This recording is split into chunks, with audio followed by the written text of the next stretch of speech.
একজন মা বাড়ি রান্নাবান্নার কাজ করছিল।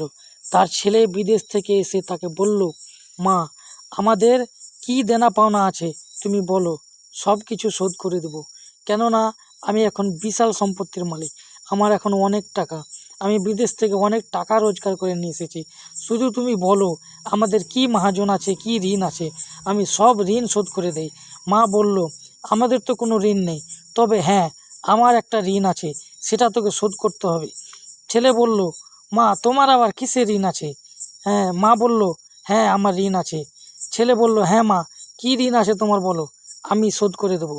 মা বলল, হ্যাঁ, তুই তো শোধ করবি, কিন্তু আজকে রাতটা তোকে আমার সাথে ঘুমাতে হবে। ছেলে অবাক হয়ে বলল, মা, তুমি কি বলো? কেন আমি তোমার সাথে ঘুমাবো? মা বলল, হ্যাঁ, আজকে রাতটা তুই আমার সাথে ঘুমাবি, তবেই তোর ঋণ শোধ হবে। ছেলে রাজি হলো।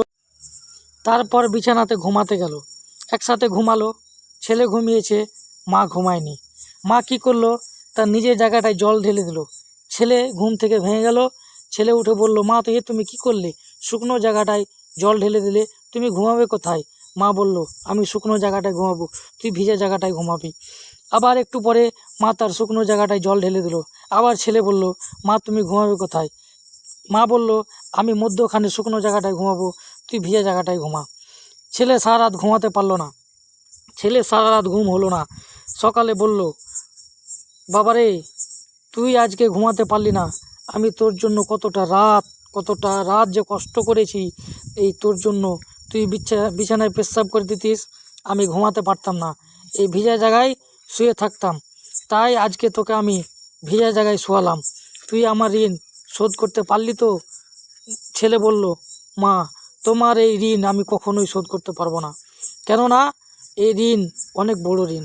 তো ভাইরা, মায়ের ঋণ কখনো শোধ করা যায় না এবং যাবে না। তাই মাকে সম্মান করতে শিখুন, মাকে ভালোবাসুন, ভালোবাসা দিন, মাকে ভালোবাসুন। আমাদের নবীজি বলেছেন, মায়ের পদতলে সন্তানের জান্নাত।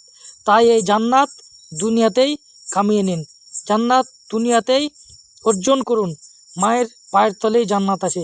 তাই মাকে সম্মান করবেন, ভালোবাসবেন, ইজ্জত করবেন। যার মা বেঁচে আছে মায়ের কাছ থেকে দোয়া নেবেন, যার মা দুনিয়াতে বেঁচে নেই মায়ের জন্য দোয়া করবেন, দান সাদকা খয়রাত করবেন। আর সবাই ভালো থাকবেন।